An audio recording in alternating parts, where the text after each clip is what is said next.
ಬಾಗಲಕೋಟೆಯ ಬಿಟಿಡಿಎ ಕಚೇರಿ ಮೇಲೆ ಲೋಕಾದಾಳಿಯನ್ನು ನಡೆಸಿದೆ. ನಿವೇಶನ ಹಂಚಿಕೆ ಅಕ್ರಮ ಆರೋಪದಡಿ ದಿಢೀರ್ ರೇಡ್ ಮಾಡಲಾಗಿದೆ. ವಿದ್ಯಾಗಿರಿಯ ಹೊಸ ಐಬಿ ಪಕ್ಕದಲ್ಲಿರುವಂತಹ ಬಿಟಿಡಿಎ ಕಚೇರಿ ಲೋಕಾ ಎಸ್ಪಿ ಮಹಲಿಂಗ ನಂದಗಾವಿ ಮಾರ್ಗದರ್ಶನ ಇರುವಂಥದ್ದು. ಡಿವೈಎಸ್ಪಿ ಸುರೇಶ್ ರೆಡ್ಡಿ ನೇತೃತ್ವದಲ್ಲಿ ನಡೆದಿರುವಂತಹ ರೇಡ್.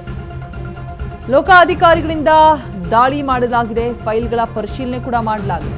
ಬಿಟಿಡಿಎ ಕಚೇರಿಯಲ್ಲಿ ಅಧಿಕಾರಿಗಳು ಕಡತಗಳ ಪರಿಶೀಲನೆ ಮಾಡಿದ್ದಾರೆ. 1 ಗಂಟೆಯಿಂದ ಕೂಡ ಕಡತಗಳನ್ನು ಪರಿಶೀಲಿಸ್ತಾ ಇದ್ದಾರೆ ಅಧಿಕಾರಿಗಳು.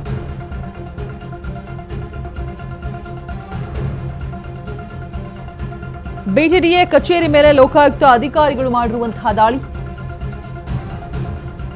ಕಡತಗಳನ್ನು ಪರಿಶೀಲನೆ ಮಾಡಲಾಗ್ತಾ ಇದೆ. ಬಾಗಲಕೋಟೆ ಪಟ್ಟಣ ಅಭಿವೃದ್ಧಿ ಪ್ರಾಧಿಕಾರ ವಿದ್ಯಾಗಿರಿ ಹೊಸ ಐಬಿ ಪಕ್ಕದಲ್ಲಿರುವಂತಹ ಬಿಟಿಡಿಎ ಕಚೇರಿ ಬಾಡಿಗೆದಾರರಿಗೆ ಸೈಟ್ ಹಂಚಿಕೆ ವಿಚಾರದಲ್ಲಿ ಅಕ್ರಮ ಆರೋಪ ಯಾವಾಗ ಕೇಳಿಬಂತು, ಆ ಹಿನ್ನೆಲೆ ಲೋಕಾಯುಕ್ತ ಎಸ್ಪಿ ಮಹಲಿಂಗ ನಂದಗಾವಿ ಮಾರ್ಗದರ್ಶನದಲ್ಲಿ ಡಿವೈಎಸ್ಪಿ ಸುರೇಶ್ ರೆಡ್ಡಿ ನೇತೃತ್ವದಲ್ಲಿ ದಾಳಿಯನ್ನ ಮಾಡಲಾಗಿದೆ.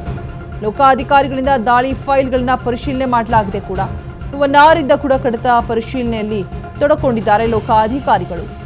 ಬಾಗಲಕೋಟೆಯ ವಿದ್ಯಾಗಿರಿಯಲ್ಲಿರುವಂತಹ ಬಿಟಿಡಿಎ ಅಧಿಕಾರಿಗಳು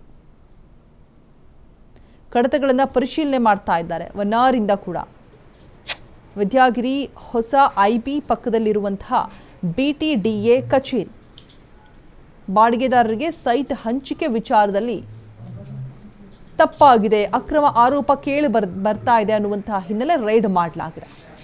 ಸೊ ಕಡತಗಳನ್ನು ಪರಿಶೀಲನೆ ಮಾಡ್ತಾ ಇರುವಂತಹ ದೃಶ್ಯಗಳನ್ನು ನೀವು ಪರದೆಯ ಮೇಲೆ ಗಮನಿಸ್ತಾ ಇದ್ದೀರಾ. ಲೋಕ ಅಧಿಕಾರಿಗಳಿಂದ ದಾಳಿ ಮಾಡಿ ಫೈಲ್ಗಳನ್ನು ಪರಿಶೀಲನೆ ಮಾಡಲಾಗ್ತಾ ಇದೆ. 1 ಅವರಿಂದ ಕೂಡ ಪರಿಶೀಲನೆ ಮಾಡಲಾಗ್ತಾ ಇದ್ದಾರೆ. ಲೋಕ ಅಧಿಕಾರಿಗಳು ಪರಿಶೀಲನೆಯಲ್ಲಿ ತೊಡಗಿದ್ದಾರೆ. 1 ತಾಸಿಂದ ಕೂಡ ಬಾಗಲಕೋಟೆ ಪಟ್ಟಣ ಅಭಿವೃದ್ಧಿ ಪ್ರಾಧಿಕಾರ ಬಿಟಿಡಿಎ ವಿದ್ಯಾಗಿರಿ ಹೊಸ ಐಬಿ ಪಕ್ಕದಲ್ಲಿರುವಂತಹ ಬಿಟಿಡಿಎ ಕಚೇರಿ ಇಲ್ಲಿ ದಾಳಿ ನಡೆದಿರುವಂಥದ್ದು. ಸೊ ಈ ಅಕ್ರಮ, ಭ್ರಷ್ಟಾಚಾರ ಇವೆಲ್ಲವೂ ಕೂಡ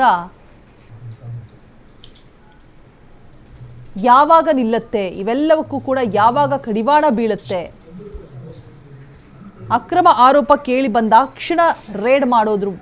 ಬಿಫೋರ್ ದಟ್ ಅಕ್ರಮ ಮಾಡೋದಕ್ಕೆ ಹೆದರ್ಕೋಬೇಕು. ಆ ರೀತಿಯಾದಂತಹ ಕಾನೂನನ್ನು ತಂದ್ರಷ್ಟೇ ಇದೆಲ್ಲವನ್ನು ನಿಲ್ಲಿಸೋದಕ್ಕೆ ಸಾಧ್ಯ. ಅದರ್ವೈಸ್ ಅದೆಲ್ಲವೂ ಕೂಡ ಆದಮೇಲೆ ಗಮನಕ್ಕೆ ಬರುತ್ತೆ. ಆಮೇಲೆ ರೇಡ್ ಮಾಡಿದ್ರೆ ಏನು ಉಪಯೋಗ? ಒಂದಷ್ಟು ದಿನ ಶಿಕ್ಷೆ ಆಗುತ್ತೆ. ಅದಾದಮೇಲೆ ಮತ್ತದೇ ಯಥಾ ರಾಜ ತಥಾ ಪ್ರಜಾ ಅನ್ನುವಂಥದ್ದನ್ನ ಒಬ್ರು ಏನು ಮಾಡ್ತಾರೆ ಅದನ್ನೇ ಮತ್ತೊಬ್ರು ಪಾಲಿಸ್ಕೊಂಡು ಬರ್ತಾರೆ.